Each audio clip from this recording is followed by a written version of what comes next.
Right, folks, welcome back to the channel, and of course we are reviewing Morathi, the first in the series of the Broken Realms. And of course I am joined by my right-handed Scotsman, Mr. Grant Fraser. Hello. Once Hello again. Yes. You know what? I enjoy doing these reviews, even if it is over Skype with Grant, and he's not technically here with me, because he still gives wonderful insight into this book. Well, some sort of insight. Now, I've already played the game with Lucy at this point of recording the review, right? And you know, by the magic of time travel and everything. Yep, time travel shenanigans. And for daughters, I think this book is decent. Obviously, there's a whole massive lore section in this. There's about 70 pages. Which I can't wait to get my hands on the book to actually read it, because I'm excited to see where this Broken Realms leads. From what I understand, and I'll just slowly flip through and show you some of the pictures and stuff, basically Morathi has performed a ritual to basically split her soul into two bodies, right? Yeah. And basically she goes on a quest. She actually goes to the Hagnar temple, and she hires some Dreadfleet sailors basically to take her.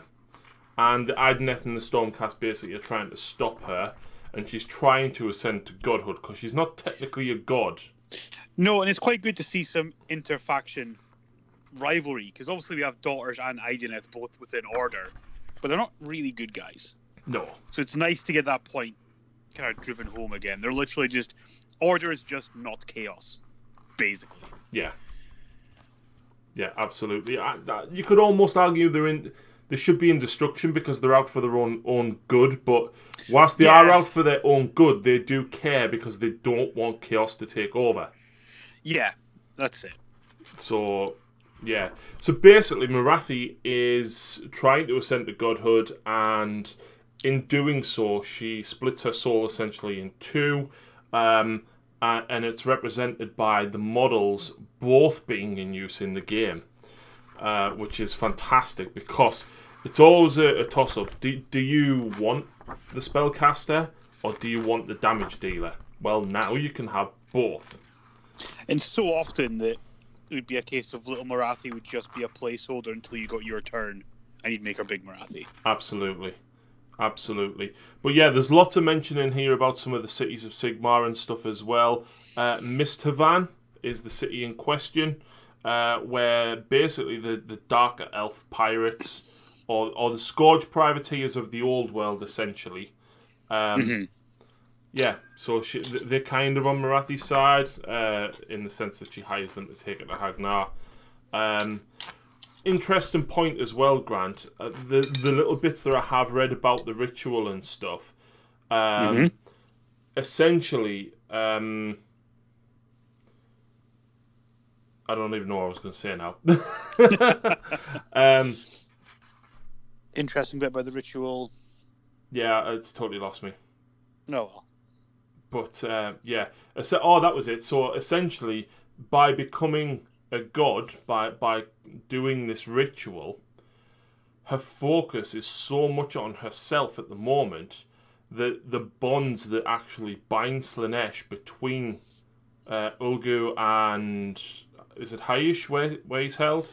I think so, yeah, because that's light and shadow. They're the two linked realms. Yeah, so. yeah. Essentially, because Morathi is not concentrating on them, he's breaking free. Which has been hinted at for a while now. We've had bits and pieces where, you know, Slaanesh isn't as trapped as he once was. Once was. So, I think that's quite exciting. Even less so now after this. So, yeah. I think by the end of the Broken Realms series, Slaanesh will probably be free. Which will be quite good. It'll be nice to see Slaanesh get a nice power boost, because, you know, no one plays them anymore. So, this piece of artwork that I'm showing now shows Morathi conducting the ritual, and then, of course, the Shadow Queen coming out of the top of the cauldron herself. And essentially she is in control of both forms now. which is fantastic. This book really lends itself, in particular for the daughters, towards the Canaries and the Meliusai, which is, underused, I think, a little bit. Usually you'd often see units like heart renders and that, but unless you were playing snakes for pure theme, I don't think you saw them that much. No. Which was a shame. But yeah, there is tons and tons of lore in this. I mean, look, I'm still going and I'm on page 65. There's a lot of stuff to read here. But we finally get to the rules. There is some campaign rules if you want to run through a campaign. We're not going to cover those. I'm sure the narrative players out there probably want to read them themselves. People have come to this review probably to look at the more matched play rules. Yeah. There is 3 realms, each of which has an artifact, a spell, and a command trait. I'm not going to cover each of these. Basically, each one is representative of the story of Morathi going on a quest to perform the ritual to ascend to godhood. But yeah, there's plenty of narrative missions or battle plans. Again, all themed around the entire story. It involves, of course, the Stormcast, the Idoneth, the Scourge Privateers, everything that goes along the story. There's, I think, 6.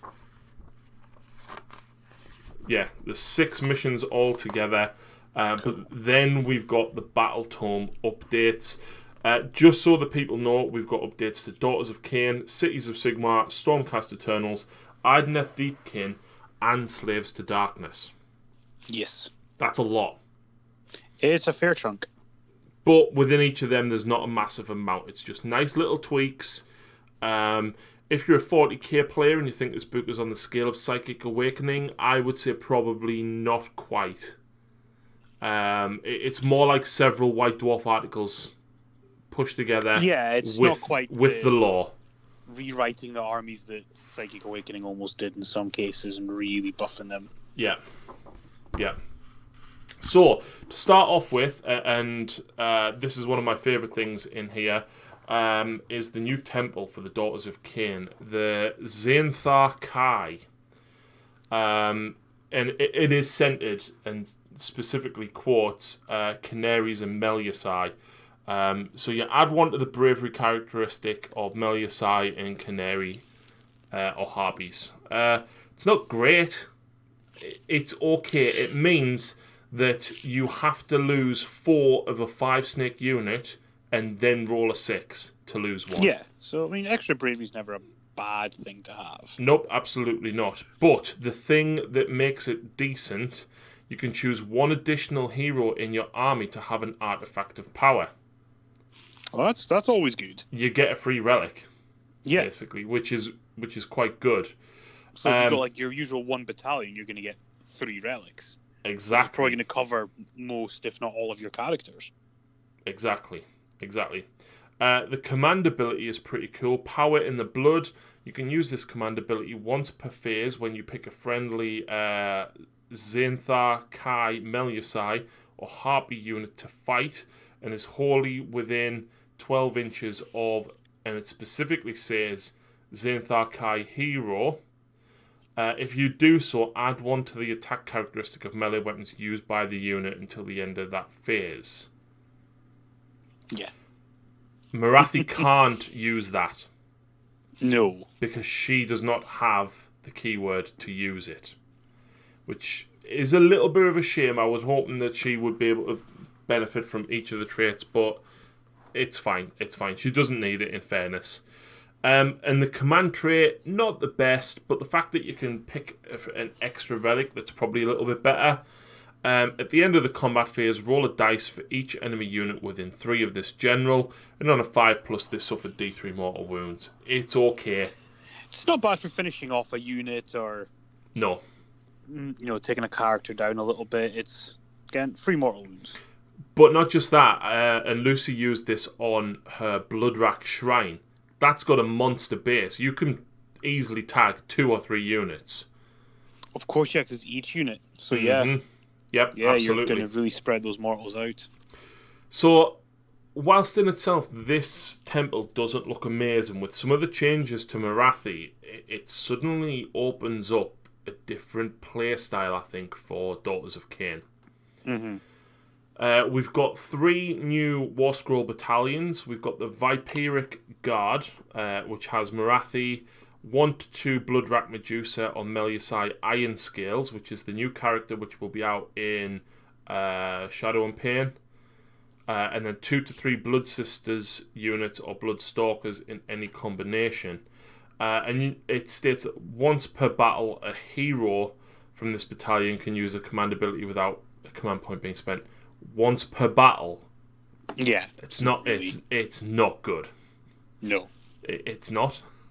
No, it's just straight not. Once per turn, yeah, you could see that being a good thing, but once per battle is just not really worth it. Nope.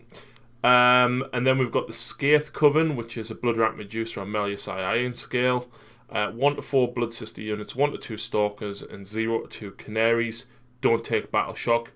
That's fine, but most of the time, it's very rare you'd be running them in bigger units than 5. I think you'll only have 1 or 2 units that would be over. I think 2 units of 10 combat snakes. Yeah, is the most you'd have. That's a serious threat. But you've got +1 bravery anyway, and the decent bravery. I think the bravery 7. And you're giving up taking like the temple nest to do it. Actually, sorry, the bravery 8. Okay. So they become 9. So, do you need it? Probably not. No.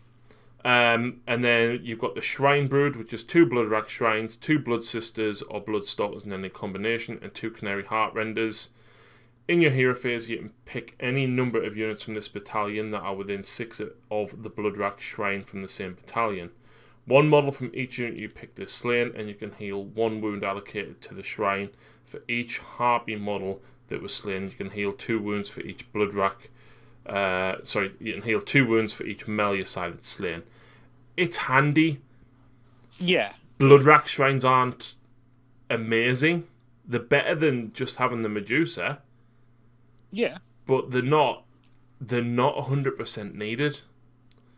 And again, I just think there's very little point in taking any of these 3 over a Temple Nest. Yeah, I think that's the big problem, is that, maybe if they get a new book and Temple Nest gets changed or isn't anything special, we might see that being taken, but right now I don't really see why you would. Well, Temple Nest is 130, and I know this because we've just played it, but the Skaith Coven is 140 for 1 free command point. Yeah, it's just not. Well, essentially, you get an extra 1 for taking the battalion, so I mean, you're paying 100 points for 2 command points, but then why are you spending the other 40? Whereas you look at the likes of something like an Iron Fist battalion for War Clans is 140 points? Yep. Which effectively gives you Brutish Cunning, which is a command point every turn. Mighty Destroyers. That's what I meant. Yeah. You can... the boss in that unit, as long as it's alive, can use that command ability. Yeah. You're limited to that one, but why would you not? Yeah. So yeah, I don't think any of these War Scrolls are very good. I think the Temple is pretty decent. Yes. However, Morathi-Khaine, as she is now called, not the High Oracle of Khaine, she is Morathi-Khaine now. So, wounds, move, save, bravery, none of that changed. I think her attacks adjusted slightly, but essentially she's got 3 attacks with Heartrender, 6 with the Bladed Wings, and she's not a damage dealer. She's not, but she's got enough attacks to defend herself. Yeah. So there is a couple of extra rules here, but we'll cover some of the other stuff first of all, before we get to the rules that link it to the Shadow Queen. So the command ability before Grant, she had to be a general to allow a unit to fight or shoot in the hero phase. Mm-hmm. Now, she doesn't have to be the general, she just has to be on the battlefield. Yeah. So it's Worship Through Bloodshed. If this model is on the battlefield, you can use this command ability in your hero phase. Pick 1 other friendly Daughters of Khaine unit wholly within 24. of this unit, it can shoot, or if it is within 3 of an enemy unit, it can fight. Yeah. Fantastic. Fantastic. But you can't use this command ability more than once in the same phase.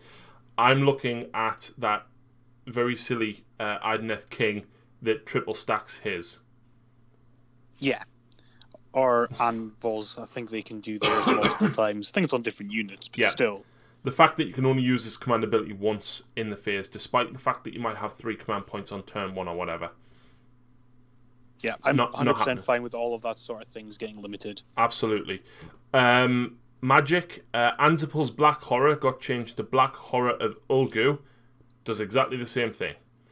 Cast on value 7 on the roll of a 1. Oh, in fact, on the roll of a 1, you suffer 1 mortal wound. I think it was nothing before. 2 to 3 is D3 mortal wounds, and on a 4+, it's D6. So, pretty good spell. Yeah. She can cast 3, and she can unbind 2. No, it's not. Oh, because she cast 3 before. She could cast 3 before. Oh, I thought she was only a 2 caster. Nope, she was a 3. And she can unbind 2, and she adds 1 to casting, unbinding, and dispelling rolls as well. So she's just as good a caster as what she was before, but I think the spell's a little bit better, the command ability is better. Yeah. We've got Commanding Presence, -1 from attacks that target her. Great. Yeah, always good, especially in a support piece. Yep. Something else that she's got as well, if this model is included in a Daughters of Khaine army, this model is treated as a general in addition to the model that is chosen to be the general. Now, you're probably thinking, well, how does that benefit? Well, your generic command abilities are normally 18 inches for your general. Yeah. Rather than 12 for a hero. Just gives you a little bit more coverage. Absolutely, it does. And then we've got the Shadow Queen rule as well as 1 soul, 2 bodies rule. This is new. Yeah. So if this model is included in an army, then the army must include the Shadow Queen. Reference to the Shadow Queen on this war scroll refer to this one here, basically. So 1 soul, 2 bodies.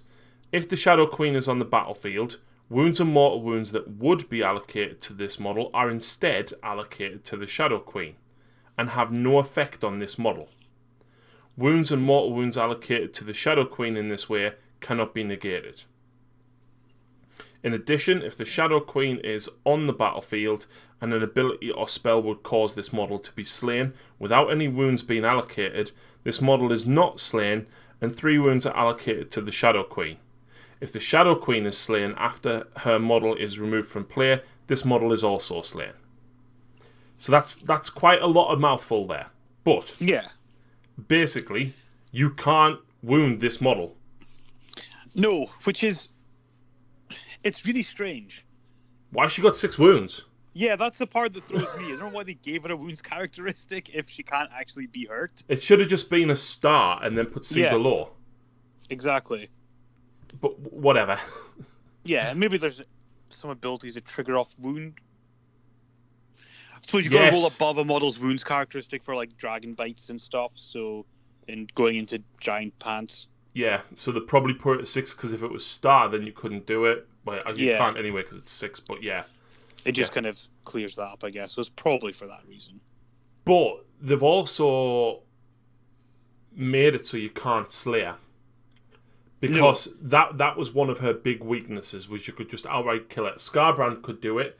I think Curse of Years used to do it before the FAQ'd Curse of Years and Hand of Dust. I think Reality Split Axe from the Corn Lord could do it. Yeah, any of those insta-deaths. Yeah.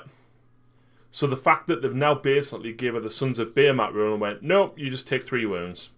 Yeah. So I think we'll see more and more big pieces getting, hopefully.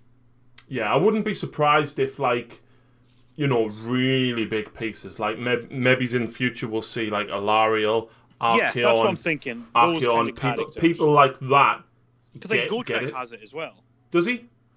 Yeah, he's got something like that where he can't be killed instantly and just takes, like, well, in Gotrek's case, it's just 1 mortal wound because he's Gotrek, but he's got that kind of thing.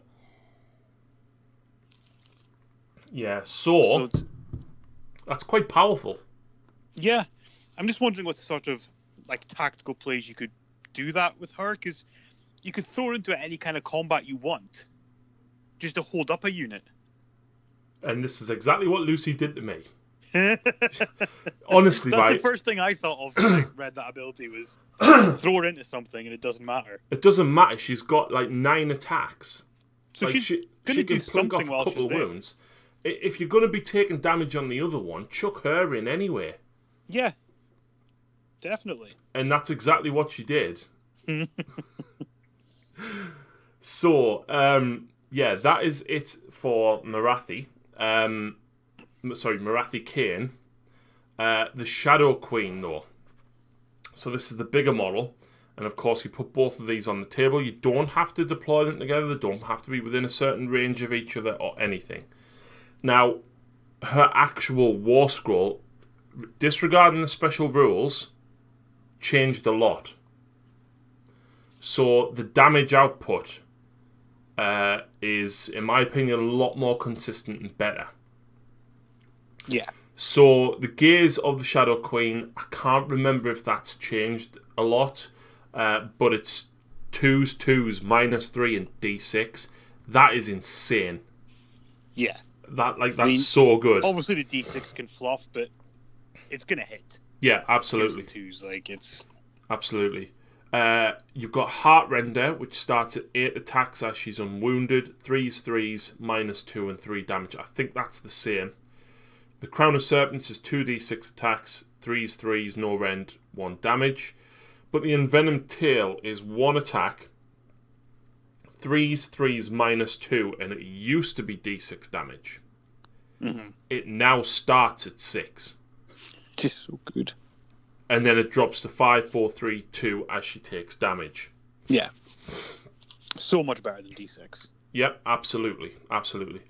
She has the Iron Heart of Khaine rule, but it has been intensely clarified.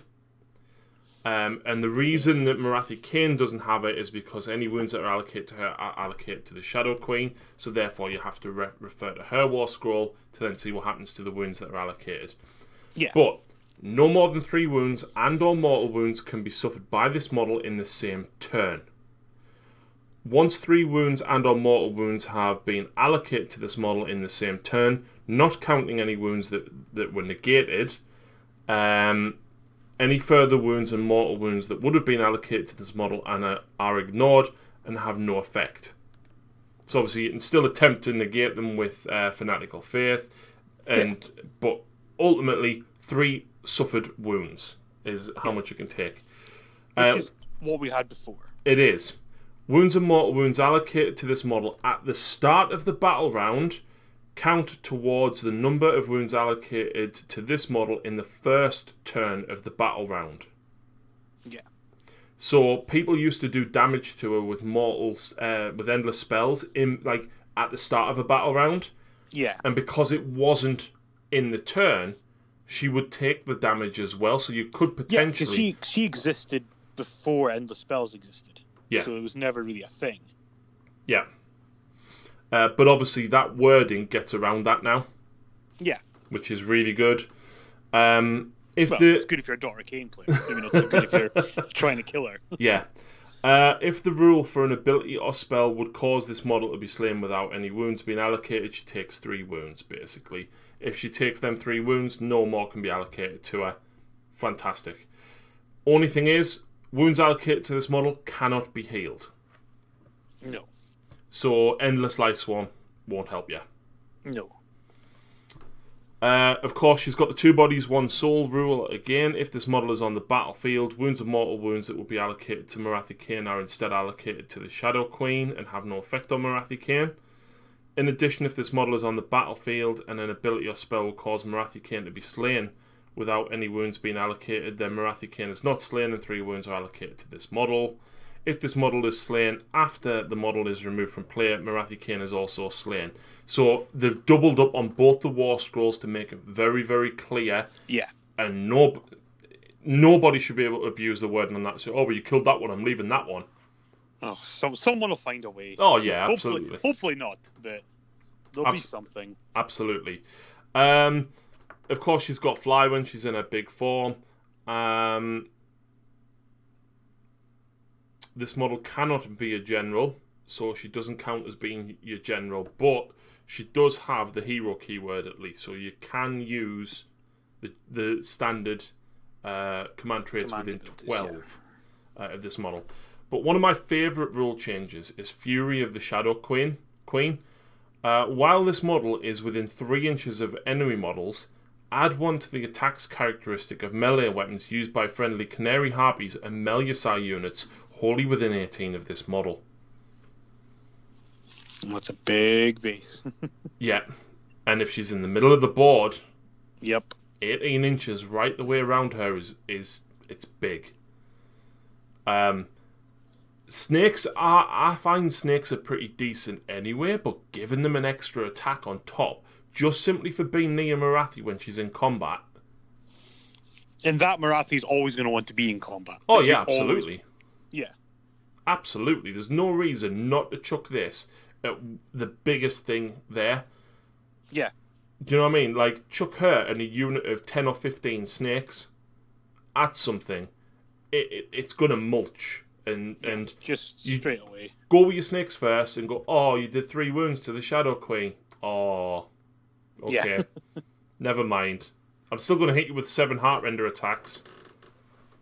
Well, actually, it would still be 8 if she takes the full 3 wounds, which is... Yeah, because I'm sure she dropped after 2 wounds before, actually. Okay, yeah, so she sticks around her top bracket a bit longer now. Yeah, so top bracket is 0 to 3. And then 4 to 6. Yeah. Then it's 7, 8. Then 9, 10. And then 11 plus. So it's like she's got an extra bracket, I think. Yeah, it's weird it's not like 7 to 9. Yeah, it's because while she's fully healed, I think, she doesn't degrade as fast. Yeah. So, do you know what? It's like that with the Gargants as well. So the Gargants they degrade when they get down to like, I think 22 wounds left, when they've suffered like 12 or 13 wounds. And then they don't drop again until they're down to like 10 left. So it's like, you know, you can stick around on your top bracket a little bit longer, and then you degrade faster as you take more damage. And I like that. I think that's... Yeah, it's a bit more thematic. If they're going to do that with a lot of other models going forward, or in particular big themed models like this, I think that's pretty good. Yeah. So she went up from 480 points to 600.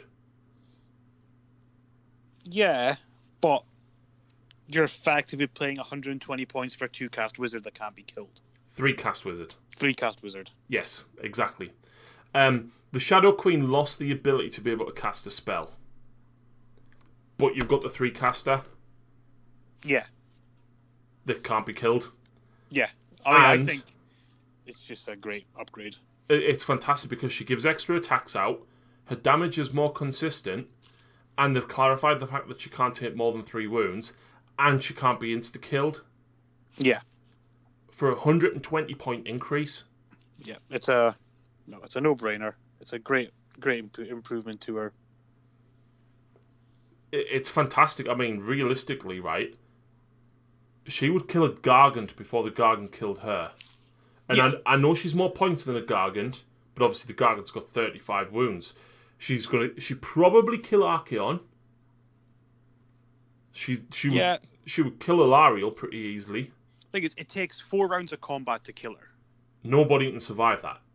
No, that's the thing. Like, yeah, she'll kill something, and then she'll probably die. She's probably not going to make it to the end of every game. No, but she's gonna carve her way through the enemy. No problem. I think you have to play the Shadow Queen hyper aggressive. I think. Yeah. To get the most out of her, I think, you know, maybe the first half of turn 1 she's probably going to be okay, but just get her stuck in after that.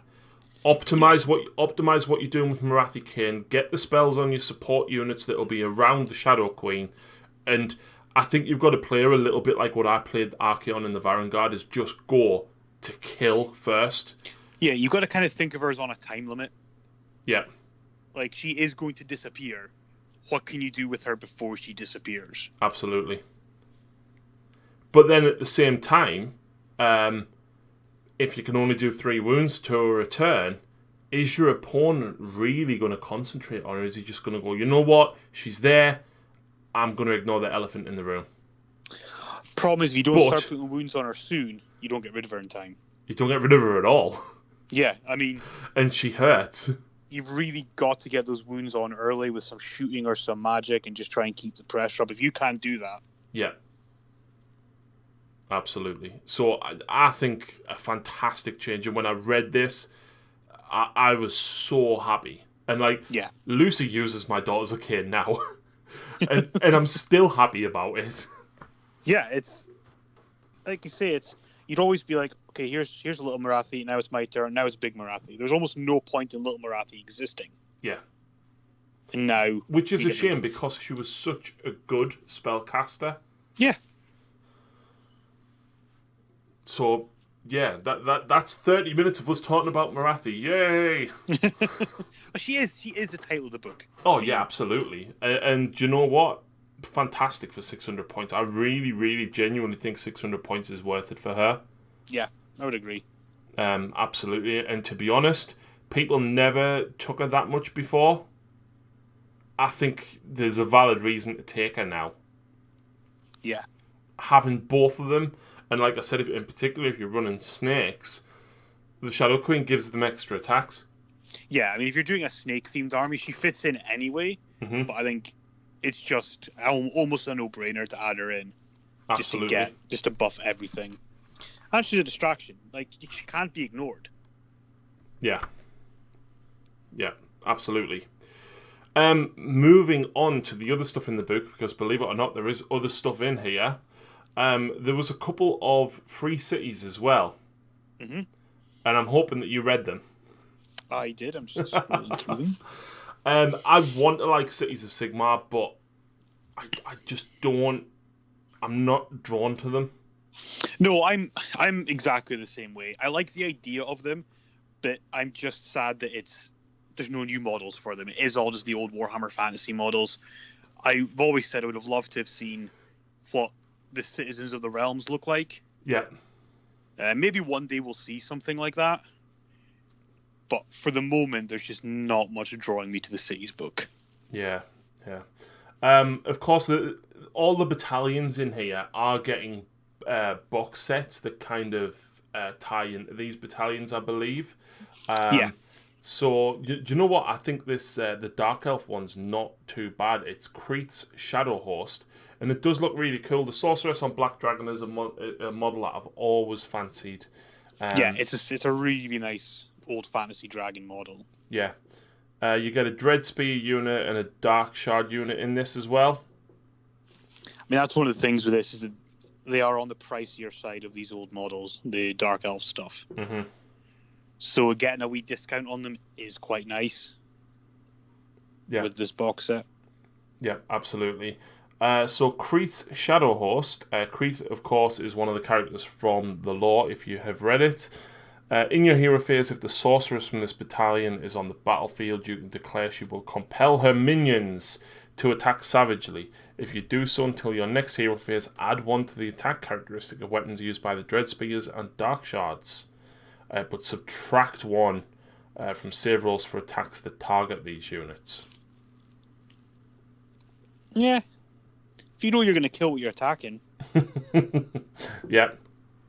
Yep. And you can get an extra command point for your command trait at the start of the first battle round. It's cool. So, yeah, you get a command point for taking a battalion, you get an extra command point. But it is, and I think all the battalions are like this, if I remember right. They are limited to exactly what's in the box. Yeah. So it's, it's just 1, 1, 1. Yeah. As far as Misthavan goes, did you see any relics or anything that jump out at you, Grant? I like the idea of their narcotics. Like, I like the theme behind the city. Mm-hmm. They've got all the drugs and the. Wait, where's my page gone? Misthaven Battle Trades. Oh, sorry, there it is. Misthaven Narcotics. There we go. Yeah. So they're all one use, which is kind of a shame. but thematically, I like them. I think it's quite cool. Yeah. So basically, one hero in a Misthaven army can have a Misthaven narcotic. Choose which hero will have the narcotic, then pick from or roll on the Dark Temptations table opposite. You can choose one additional friendly hero to have the narcotic for each War Scroll battalion. Basically, the relics. Yeah. I mean, like, stuff like float's quite good. Like, you can fly. Like, again, it's nothing amazing. Mm-hmm. But I think they're a fun little narrative piece, which I think is a lot of what this book's probably going to be aimed at.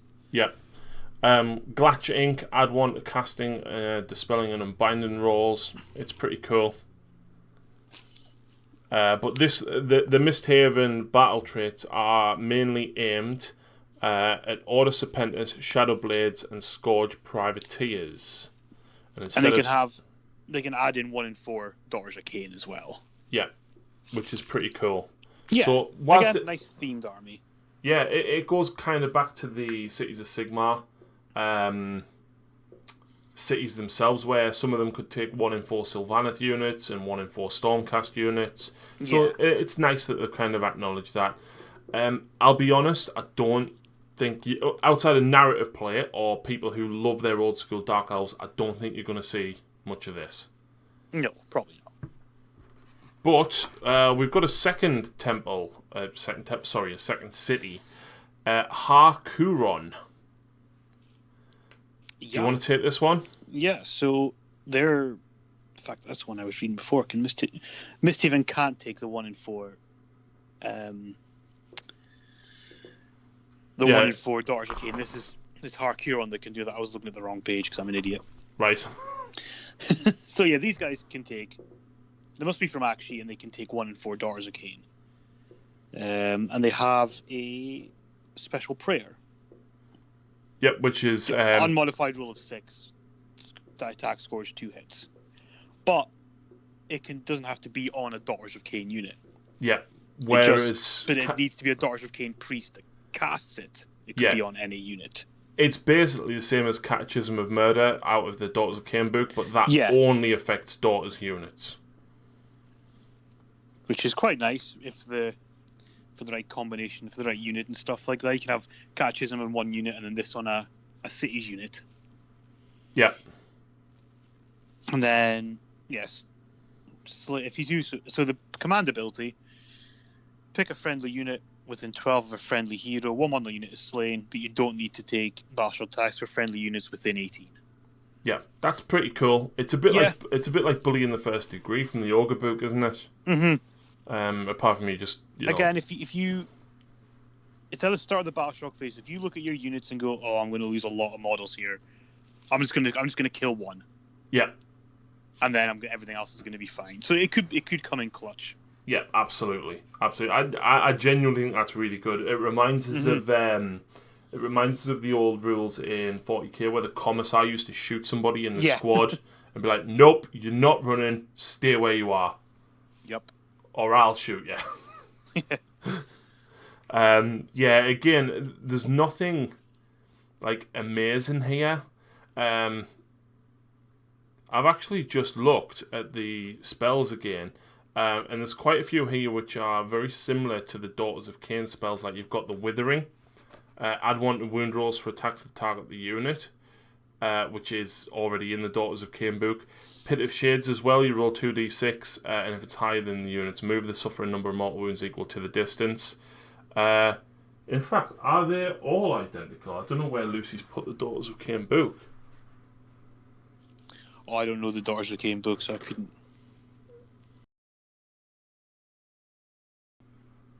So no, they're not all the same, but yeah, a couple of them are identical, and there's a couple of new ones in there. It's a very, if you want to play traditional Dark Elves with Daughters of Khaine and stuff chucked in, this is the city for you. Yeah, it's a very narrative choice again. Yeah, absolutely. It kind of goes back to that Wrath of the Everchosen book. I don't think there's much in here that you're really going to see on the table as far as allegiance abilities and stuff go, other than maybe that Daughters one if you're running a snake list. Yeah. But then it's still... Hagnar's probably still going to be your choice. Because re-rolling all hits is just too good. So...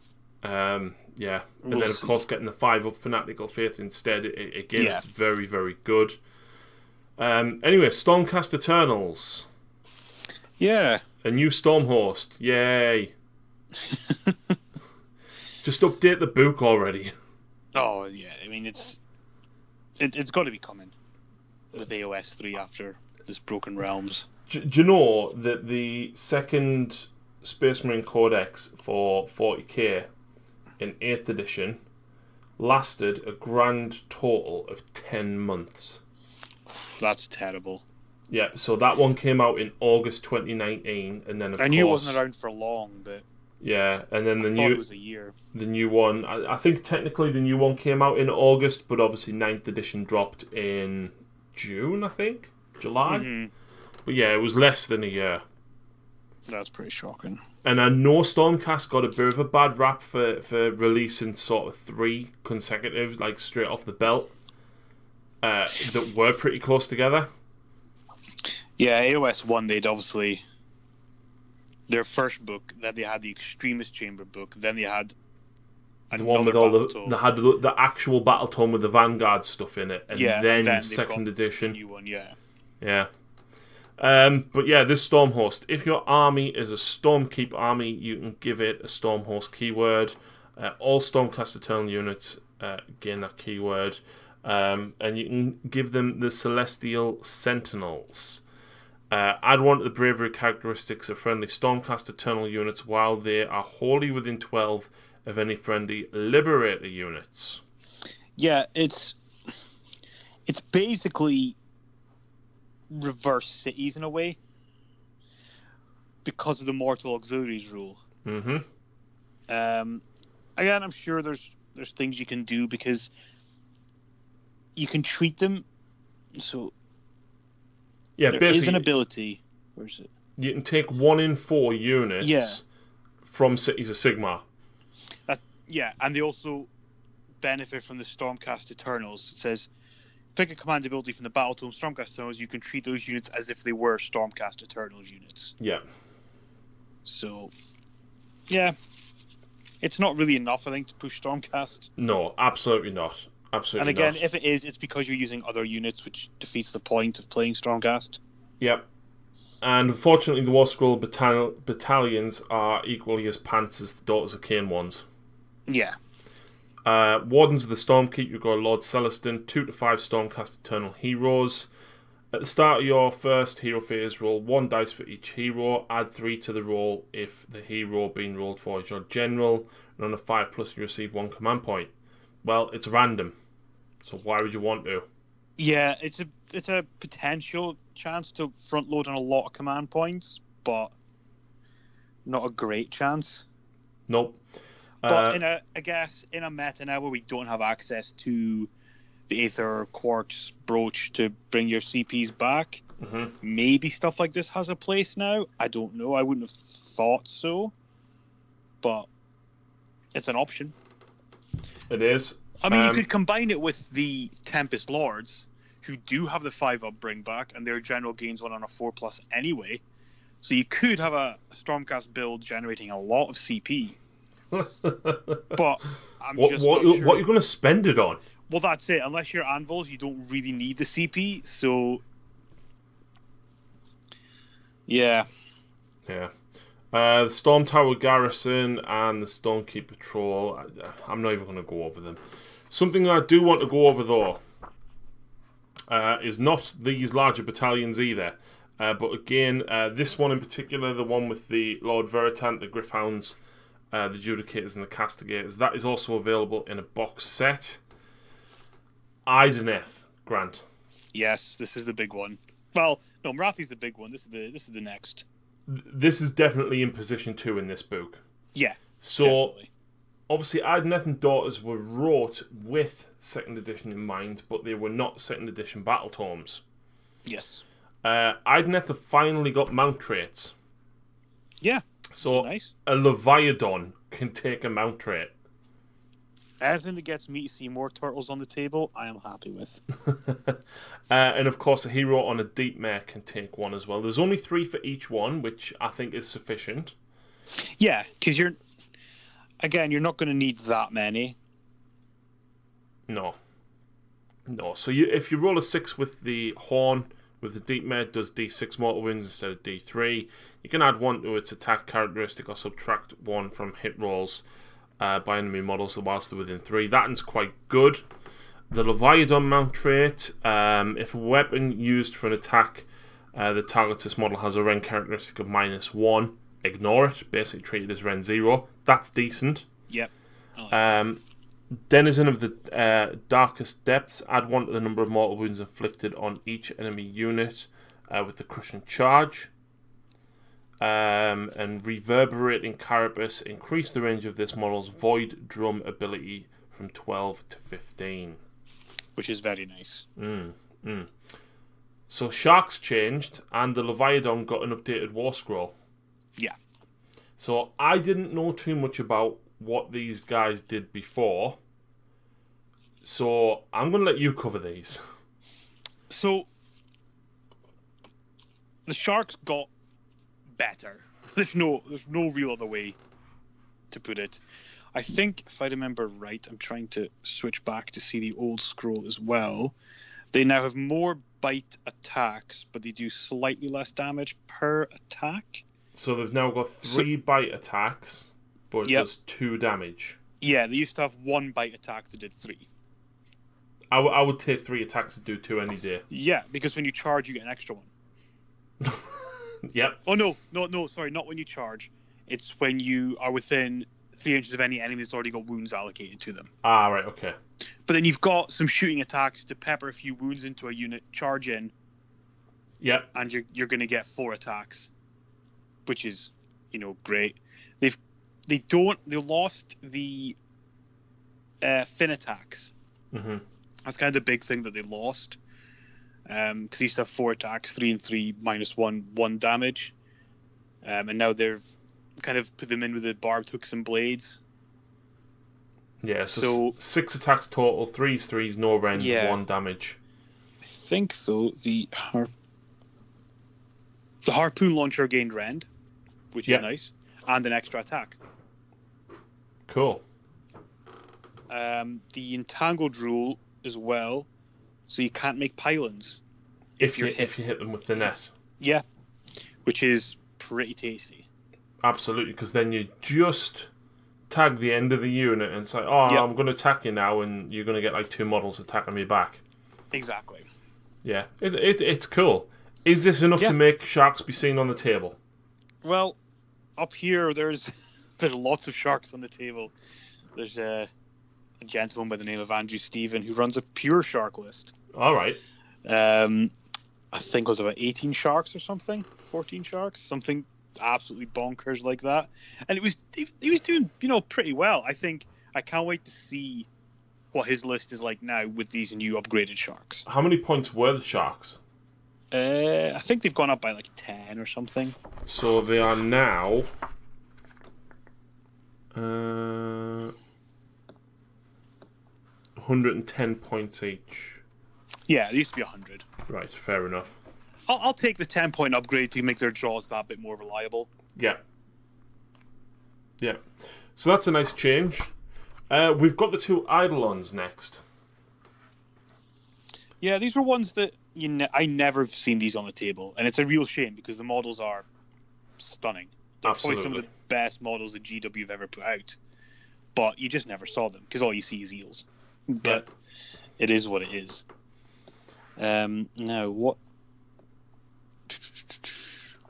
Yeah, so they got cheaper. They are now 330 each. Yeah, so the magic one dropped by 50 points, and the fighty one dropped by 30 points. So I think the magic one's not bad now because you can re-roll all casting and unbinding rolls, which is decent. Before it was just one he could re-roll, and he gained a 5-up shrug. So he's just that bit more reliable again, that bit more survivable. The fightier one also gained the 5-up shrug, and instead of debuffing enemy characters nearby, he's got a +1 to he buffs the hit rolls towards that target now, and his +1 to wound bubble is now 18 inches instead of 9, which is very good. But it's wholly within. Yes. So yeah, but but then they've got a fairly big base. So yeah, absolutely. Don't know if we'll see them. I still probably think we're going to see lots of eels still, but I would like to see them on the table again. Yeah, it would be nice. Definitely would be nice. And then we've got the Achelian Leviathan. Yes. He's more consistent now. Mm-hmm. But his armor save degrades as he takes damage. Yeah. Which is... The problem with that is, yes, he starts on a 2-up save, but once he starts to fall down, he could die fairly quick. But the thing is, as well, when you look at the number of wounds, it goes back... He has to take half wounds before he starts dropping, and then he drops quicker. And it goes back to like Morathi and the Gargants as well. Big things, and I think it's good. Like they can take a bit of punishment before they start hurting, and I think it's better rather than having every 3 wounds it drops. Yeah, it's half wounds. Then you've got to drop to 11, which is more like 40. 40k do, isn't it, with their vehicles? They go halfway down, then about a quarter. Yeah. So, yeah.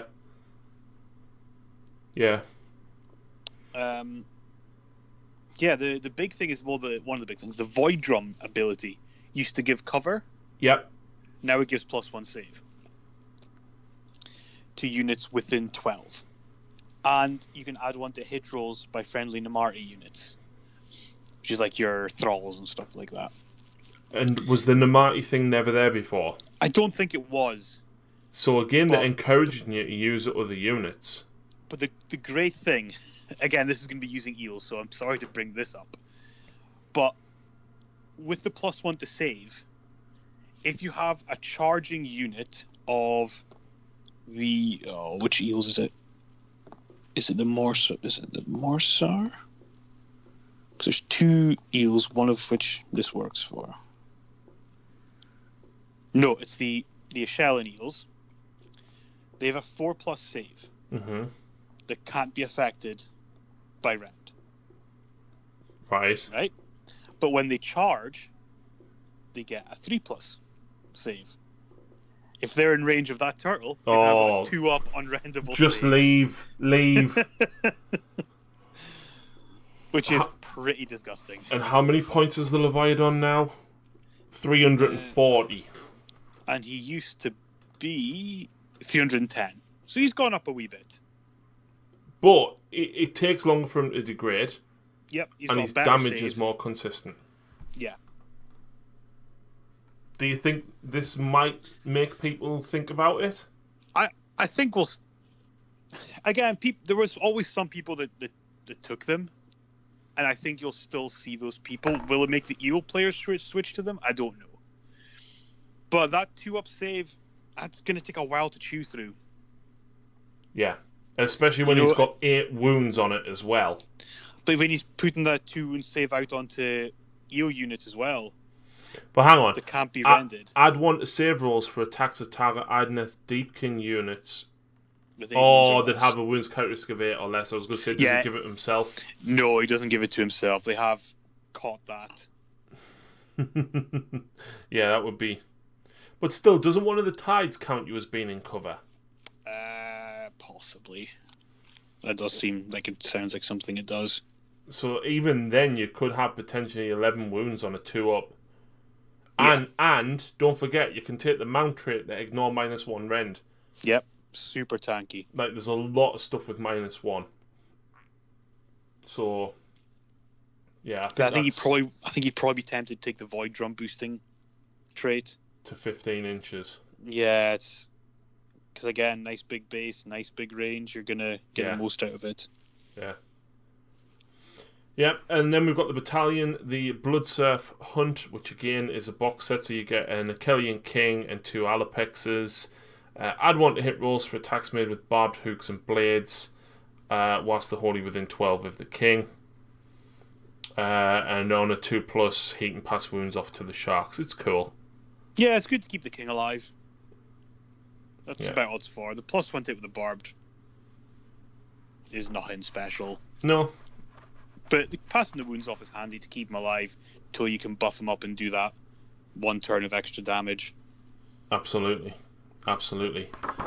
And we've got Idolaters as well, which is the Slaves to Darkness stuff. Yeah. I haven't really looked into this, but I know you're the Slaves to Darkness player. There's nothing that I saw that really stood out here. So you've got add 1 to prayer rolls for priests. Cool. Cultists as well. Units have the battlefield roll in addition when you make a charge roll for a cultist unit. Change the lowest dice to a 6. If the roll is a double, change one of the dice to a 6. That's handy for getting them in, but cultists are usually quite crappy units. Yeah, I mean, I wanted them to be good. I love the idea of the Warcry warbands coming over, but no. Yeah. There's the one with like a pre-game move. That's good, but the rest of them are just not that exciting by. No, there's not. They put this in purely for theme because it's part of the story and the lore. There was a bit of chaos on the way. Yeah. You know what I mean? This book is mainly for Idoneth and but the Chaos players. box set you get is a lot of fun. Oh god, yeah, it's 3 chariots. Yeah. And there was at one point a really ridiculous chariot build kicking about for Slaves to Darkness. I don't know if it survived the new book. Right. But it was like a whole army of chariots, and there was ways to like get heap more mortal wounds on impact hits or something, and it would just do stupid amounts of mortal wound damage. Yeah, I think it was if they were in squads of 3 and you made the charge with 3 models, it did more damage, I think. There was something, and I can't remember what it is now, but yeah, it would. If that still works, then that's a cheap way to buy a heap of chariots to try it. Absolutely. I mean, I might have to look that up and see, because I don't own a Chaos army. Yeah. At the moment. But now you want the whole army of. Well, the whole army of chariots. That just sounds dumb. Like that sounds like an army I can play with a few beers. So, hence why I'm building up nothing but pigs from my iron jaws. You know, I can't think, so let's go for the fun. Yeah. Yeah, but pigs are savage. Yeah. So yeah, that is it for the Broken Realms review. Lots of interesting stuff in there. I think the change to the daughters is good. I think they've come out on top with this book for sure. For daughters, I agree they have. But do you want to buy the whole book just for the daughters if you're a daughters player? Probably not, because you can get the War Scroll. It'll be updated on the Age of Sigmar app soon anyway. But if you want to know about Morathi, if you love... I don't read, right? I'm genuinely going to try and read this. Yeah, there you go. That's a resounding vote of confidence in it. Yeah, but you read. Yeah. No, but I'm saying it is like you're wanting to make the effort to read this. I'm saying that's a good thing. Like it shows that there is a lot there, and I think the AOS for a long time did struggle to find its identity. Yeah. And I think this is going to be another step in that, making the realm seem more real. Yeah, I think the whole thing with Soul Wars is where they really started to pick the narrative up. So like with the Necroquake. Yeah, that was where they like really started to give armies and stuff their own identities. Yeah, you could almost probably ignore a lot of the Realm Gate Wars books and stuff like that came out early on till they were finding their feet, and now we really know what to expect. Yeah, absolutely. So yeah, thank you very much, of course, to Grant for joining me in this review. I am genuinely excited by this book. I do hope that they do a little bit more, but realistically, I feel like this is just going to be Psychic Awakening, and then we're going to go straight into 3rd edition next summer. Yeah, I think we all kind of expect that. Which, it's a shame, because the books are cool.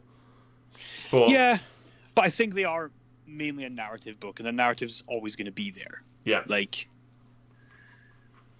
and maybe they won't be replaced quite as quickly as the 40k ones seem to have been. yeah. Of course, lockdown and COVID hit in March, so they ended up delaying like 3 of them, which pushed the other 3 after that back. And it meant that basically they literally slapped the last 3 out in the space of like 4 or 5 weeks. Yeah, they were coming thick and fast at one point. And then it was like, oh, by the way, he's 9th edition. Yeah, it was very unfortunate timing. Yeah, absolutely. Hopefully we will get a bit longer out of the Broken Realms. Yeah. I haven't read enough to find out where they would go with other forces and stuff in this story. I haven't looked as much. I've read the first short story they put out, because they're doing short stories for free alongside these books. Yeah. And the first one is a War Clans short story, featuring what seems to be like a brute becoming a bone splitter. Right. And they make reference to that he's coming. So I don't know if this is going to be some sort of Gordrak buff maybe potentially coming, or something more along the lines of a completely new big piece character. But it seems like there's potentially something in the works for them. Nice. I'd be happy if we could just get brutes for bone splitters, some big naked chunky oryx to chuck in the bone splitters allegiance. I think the fact that the story features bone splitters means that they're not going to be quietly forgotten. Yeah. Which was my concern when they got rolled into War Clans, that they would just keep updating the Iron Jaws and just leave the bone splitters there because they're such old models. Yeah. But I would love to see them come back as a thing for Broken Realms. I'd also like to see, if we're going to be rebuffing stuff, the Prime, the Selsdon Prime, get a buff at some point. Yeah, he should be like godlike. Yeah, I think if he doesn't, I think that would be a nice thing to segue into a new Stormcast book, is have maybe the end of the series be about the Prime. Maybe find out a bit more about him and have him just be a god killer. Yeah. Yeah. He wields Gal Maraz. Yeah. Like, it should kill Archeon, it should kill Morathi. Yeah. But it just doesn't, and then he falls over. Yeah. I mean, let's face it, rules-wise, Morathi would eat him for breakfast. Oh, God, yeah. Rules-wise, a unit of 3 pigs will give it a damn good go. I mean, he's only got 8 wounds. He's not really... No, he's not tough. But we've got a bit off topic again. Yeah. So, yes, thank you very much, of course, for joining us for this review. I hope you stayed at the end. Go and check out the battle report that me and Lucy have already recorded and uploaded. Thank you, of course, to Grant for joining me for this review. And get your pre-orders in from Battle Bunker Ltd. now. He does post-stage. People don't realise this. And Grant I ordered stuff from him when I figured out you could post. I've got some bits and pieces from him. Absolutely. So, thank you very much for watching, folks. And we'll see you again very soon. And on that note,